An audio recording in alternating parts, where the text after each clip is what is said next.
હાલો દોસ્તો, જય શ્રી કૃષ્ણ. સુજલભાઈ અમારા ફરવા ગયા હતા ને ત્યાં નાથ દ્વારાના મોટા શંકર ભગવાનનું સ્ટેચ્યુ છે, ત્યાં બધે જઈ આવ્યા છે અને આપણે હાલો એમની મુલાકાત લઈ લેવી. બહુ જ મસ્ત બધું વિડીયોની અંદર છે, તો હાલો આપણે વિડીયો જોઈ. તો બને રહેજો વિડીયોમાં. જય શ્રી કૃષ્ણ.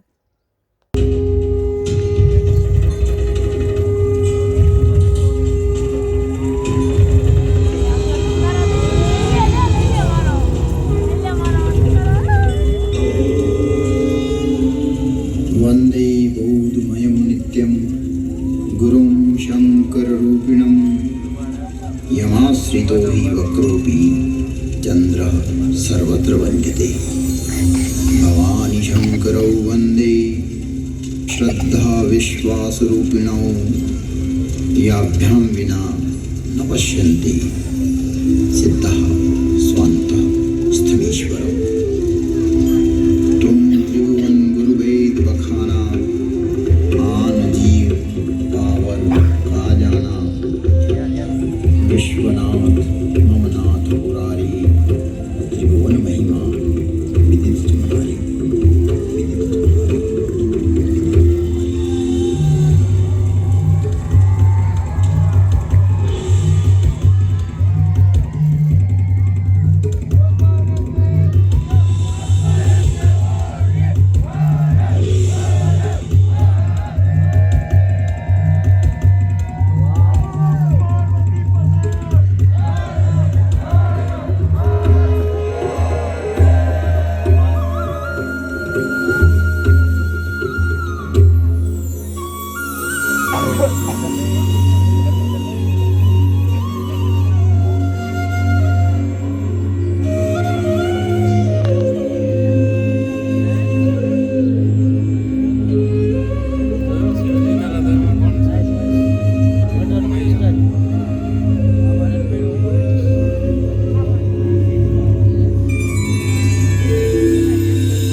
तो आइए प्रवेश करते हैं एक कालातीत कथा में, जिसकी काल गणना असंभव है।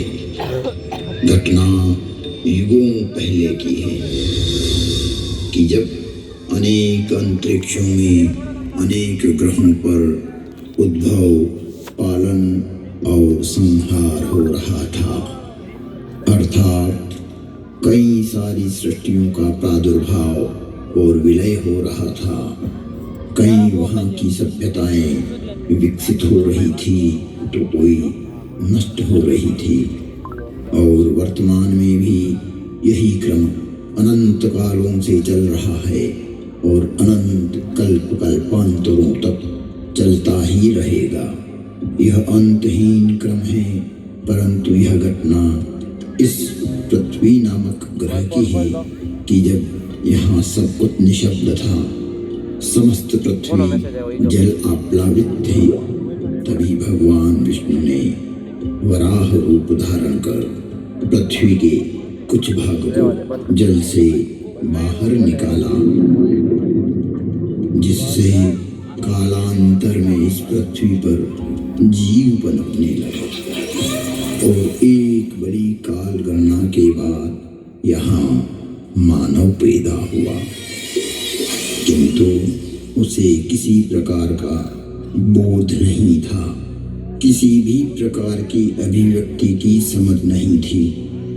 ना तो उस समय शब्द था, ना कोई वर्णाक्षर। चराचर जीव जगत अपने अपने समूह में एक मूक दृष्टि से एक दूसरे को निहारते थे, लेकिन कुछ भी अभिव्यक्ति नहीं कर सकते थे। चारों तरफ इस पृथ्वी पर सन्नाटा ही सन्नाटा था। प्राकृतिक स्वरों ध्वनियों के अतिरिक्त यह पृथ्वी निशब्द थी। फोन ले दो, ऐसे मैं मुख देखो डा। कई युग बीत गए कि अचानक ब्रह्मा को विचार आया कि पृथ्वी का निर्माण हो चुका है। विष्णु ने अपनी व्यवस्था भी व्यापित कर दी है, लेकिन शब्द की उत्पत्ति कौन करेगा? बिना वाणी अभिव्यक्ति कैसे हो पाएगी? जब ब्रह्मा और विष्णु को प्रेरणा हुई कि देवों के देव महादेव ही इस सृष्टि में शब्द की स्थापना कर सकते हैं, शब्द ब्रह्म का दान दे सकते हैं।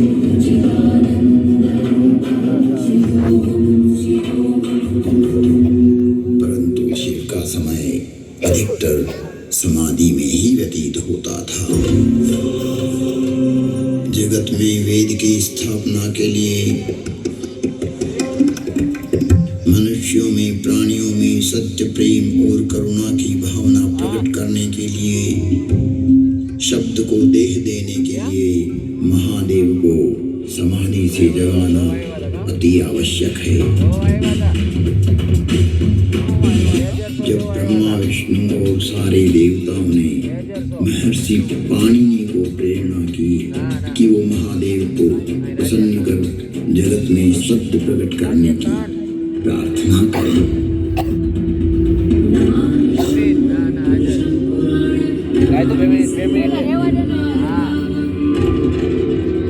महर्षि पाणिनि की निष्प्रिय एवं जगत कल्याण की भावना से की गई तपस्या ने भगवान शिव की समाधि में विघ्न डाला। महादेव की समाधि असमय भंग हो गई। महादेव की जागते ही उनका रौद्र रूप प्रकट हुआ और उन्होंने अपना नाद शस्त्र डमरू उठाया और भयंकर तांडव करने लगे।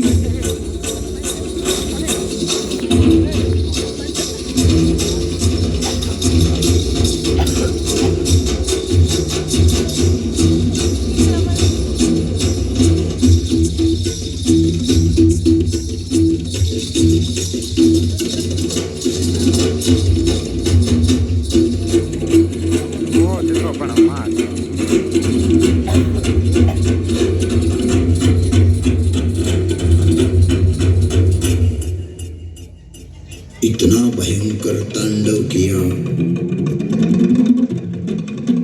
कि पृथ्वी हिलने लगी, आकाश में बिजलियां कौंधने लगी। पृथ्वी को हिलते देख ब्रह्मा ने सोचा, कहीं प्रलय की वेला तो नहीं आ गई। चारों तरफ समुद्र में उफान आ रहा था। हवाएं चक्रवात का रूप लेकर आकाश की ओर बढ़ रही थी।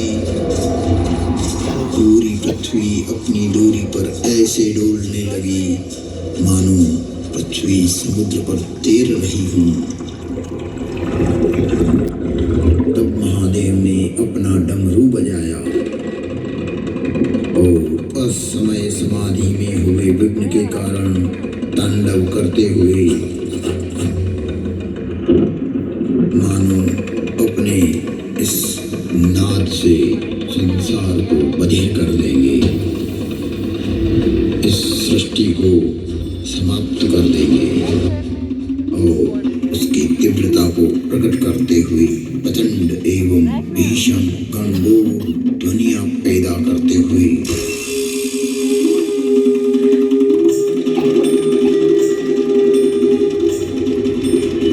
उग्र एवं महिमामय भयंकर डमरू नाद किया, जिससे प्राणी मात्र की श्रवण इंद्रियां लुप्त हो गई। नाद इतना भयावह था कि प्राणी मात्र के कर्ण भेद हो गए। कुछ काल के लिए यह स्थिति बन गई।